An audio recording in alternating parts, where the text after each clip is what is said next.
Iyi video muri kureba aha ni igihe inama cyangwa se isinywa ry'amasezerano y'amahoro ryari riri kubera i Washington, ryari risa nkaho rirangiye gusa abayobozi batarahaguruka. Hari umunyamakuru wahise uhaguruka ako kanya abaza Donald Trump ikibazo tugiye kureba, ndetse uyu munyamakuru uzwiho urwango rukomeye ku Rwanda yagiye anagaragara ahantu henshi hagiye hatandukanye mu bitangazamakuru bigiye bitandukanye ashinja u Rwanda ibitero kuri Congo, ndetse n'aha ngaha yabigarutseho. Tugiye kureba ikibazo yabajije Donald Trump, turebe n'igisubizo Donald Trump yamuhaye, hanyuma nyuma y'ibyo ngibyo turareba ijambo Minisitiri w'Ububanyi n'Amahanga w'u Rwanda Olivier Jean Patrick Nduhungirehe yavuze nyuma y'uko hagaragaye amashusho y'uko Perezida w'u Rwanda His Excellency Paul Kagame adasuhuzanya na Tshisekedi. Mwagiye mubibona ko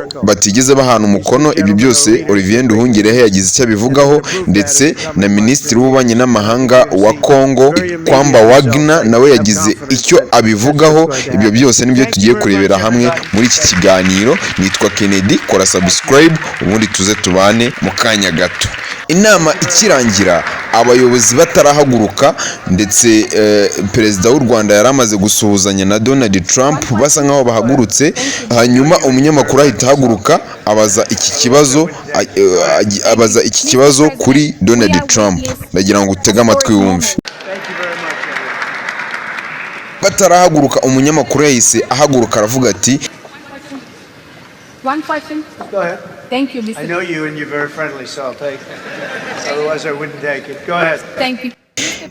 Perezida, hari ikibazo kimwe nari ngufitiye kuri Afurika, hari ikibazo nagira ngo mubaze. Ndetse Trump yahise asubiza anatebya amubwira uti ndabizi uri inshuti yacu, wowe nta kibazo wabaza, ikibazo cyawe nta kibazo. Mr. President, we are witnessing a historic moment for Africa.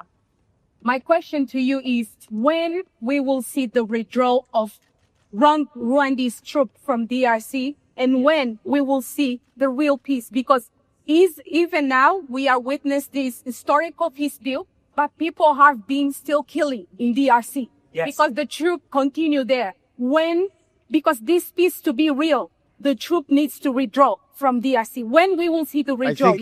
Uyu munyamakuru yabajije ati ngo yavuze ati yasa nkaho atari no kubaza, ahubwo yasaga nkaho ari gushinja u Rwanda. Yabajije ati twe turi abatangabuhamya b'ibintu biri kubera muri Afurika aka kanya, ngo ndetse ikibazo ngiye mufitiye kiragira kiti ni ryari tuzabona ingabo cyangwa se ibitero bitemewe. Yamubajije ati ni ryari tuzabona ingabo cyangwa se ibitero bitemewe byinjiye muri Congo bizasubira inyuma bikava muri Congo by'u Rwanda. Ibyo yabivugaga imbere n'ubundi ya His Excellency Paul Kagame ahibereye, akavuga ati ni ryari tuzabona ibitero bitemewe biri muri Congo by'u Rwanda bizasohokayo, ngo kandi ni na ryari tuzabona amahoro ya nyayo arambye, kuko aka kanya turi abatangabuhamya ko hari abantu benshi bari kwicwa muri Congo,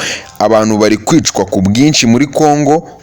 Ibyo byose noneho n'agasuzuguro yabivugaga asa nkaho atunze telefoni, cyangwa se yari afite telefoni mu ntoki ariko yasaga nkaho ari kuyitunga Perezida w'u Rwanda Paul Kagame. Ibi yabivugaga wumva ko mu kanwa ke wagira ngo harimo n'ikintu cy'ikiniga ukuntu, avuga ati twe turi abatangabuhamya b'uko hari abantu benshi bari kwicwa muri Congo, ndetse bitewe n'uko hari ibitero bitemewe biri by'u Rwanda biri muri Congo, ari nabyo biri gukora ibyo ngibyo. Akajya abivuga anatunga telefoni Perezida w'u Rwanda, akanavuga ati kugira ngo aya mahoro arambe nuko ibitero bigomba kuvayo cyangwa se gusohoka bikava muri Congo. I think you're going to see very quickly, I think you're going to see things happen.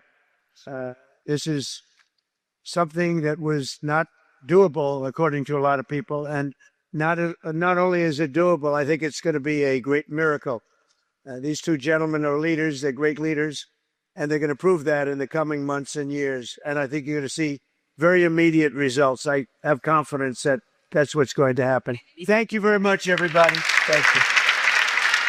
ndetse atarasoza n'ikibazo cye Trump we yahise amuca mu ijambo aramubwira ati ngo ndakeka numvishe ikibazo cyawe neza kandi vuba gusa ugiye kubona ibintu byinshi biba n'ubundi Donald Trump yageze kuri iyi ngingo mu guhagarika intambara we akenshi aba yivugaho cyane avuga ibitangaza no kwikina kwinshi hano yavugaga ati amahoro yagiye akorwa hagati y'ibi bihugu ashaka gukorwa hagati y'ibi bihugu ntago yabaga ari amahoro arambye gusa aka kanya twe ntago turi buze gukora cyangwa se ntago dusinye amahoro atarambye ahubwo dusinya amahoro arambye kandi y'ibitangaza ngo kandi kuba ndi kumwe n'abayobozi bakomeye turi kumwe aka kanya b'ibihugu bikomeye bagiye aba bayobozi bagiye kugaragaza ko muri iyi myaka cyangwa aya mezi agiye kuza bagiye kugaragaza amahoro noneho adasanzwe noneho ahangaha Trump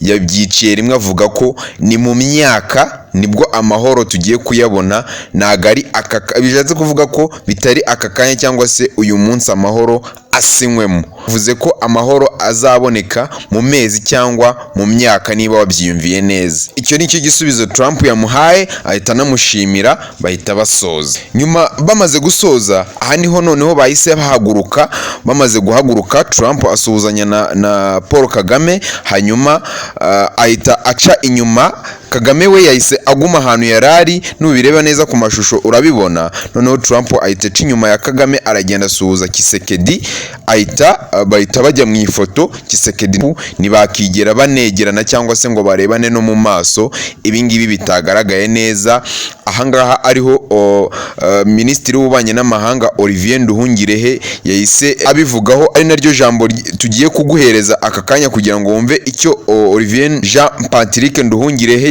yavuze kuri ibi ngibi noneho nyuma yaho tuhita tureba na Minisitiri w'Ububanyi n'Amahanga wa Kongo nawe icyo yabivuzeho icyangombwa ntabwo ari uguhana ukuboko icyangombwa ni amasezerano yashyizweho umukono amasezerano agamije kugarura amahoro n'uburumbuke mu karere mu cyongereza bita Washington Accords for Peace and Prosperity rero ni amasezerano y'ingirakamaro tukaba twizeye ko impande zombi cyane cyane guverinoma ya Kongo izayashyira mu bikorwa icyo ngicyo rero nicyo tugomba gukurikirana tukareba niba ayo masezerano ashyirwa mu bikorwa nk'uko byanditswe muri aya masezerano ntabwo kuba bahanye ukuboko batahanye ukuboko si cyo kibazo kuko nanjye ndagivuga ko dushyira umukono kuri ya mahame ku itariki ya 25 z'ukwa kane i Washington na mugenzi wanjye wa Kongo ntabwo twahanye ukuboko ariko amasezerano arahari yashyizwe umukono kandi anagize n'aya masezerano yashyizweho umukono ejo oni irabashinja kugira ingabo muri Kongo ese ubu mwaba mugiye kuzivanayo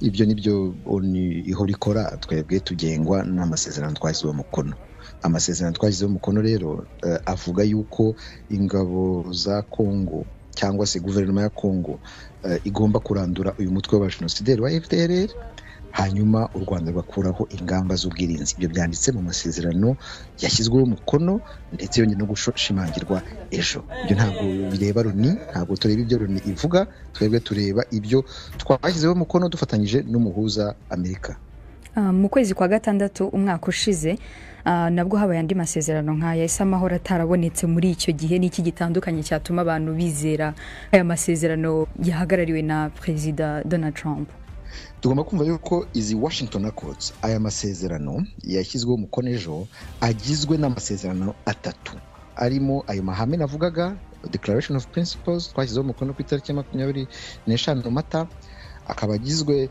n'amasezerano y'amahoro twashyizeho umukono ku itariki ya 27 Kamena akaba agizwe n'amasezerano mu by'ubukungu yiswe Regional Economic Integration Framework yashyizweho umukono ejo ayo masezerano atatu niyo agize Washington Accords rero nyuma y'amasezerano y'amahoro yashyizweho umukono mu kwezi kwa gatandatu habaye inama zitandukanye zo kugira ngo ibyemejwe mu masezerano bishyirwe mu bikorwa ariko nk'uko twabivuze twebwe dufite impungenge birimo bibera hari iburasirazuba bwa Kongo aho guverinoma ya Kongo bigaragara ko itubahiriza agahenge aho ihora itera ibitero ikoresheje izi ndege z'intambara, igatera ibitero ibirindiro by'umutwe wa AFC 23 binyuranyije n'ayo masezerano twagizeho umukono, ndetse ikanibasira n'abanyamurenge ifatanyije n'ingabo z'abarundi. Amasezerano yabaye nanone hagati ya Kongo n'u Rwanda ashobora guhagarika gute iyi ntambara kandi M23 itari yarimo? Amasezerano yashyizweho umukono ni amasezerano hagati y'ibihugu bibiri. Washington Accords ntabwo zireba umutwe wa M23 kuko areba u Rwanda na Kongo kugira ngo dukemure ibibazo by'umutekano biri hagati y'ibihugu bibiri, ari byo bishingiye kuri uyu mutwe wa genocide wa FDLR. Hakaba rero hari ibindi biganiro nk'uko bizi bibera i Doha muri Qatar hagati uwo mutwe wa AFC 23 na guverinoma ya Kongo. Ni ukuvuga ko nta masezerano rwose rusange areba ibibazo byose, kandi tukaba tutarigeze tubona amasezerano nk'ayo mu bihe bishize.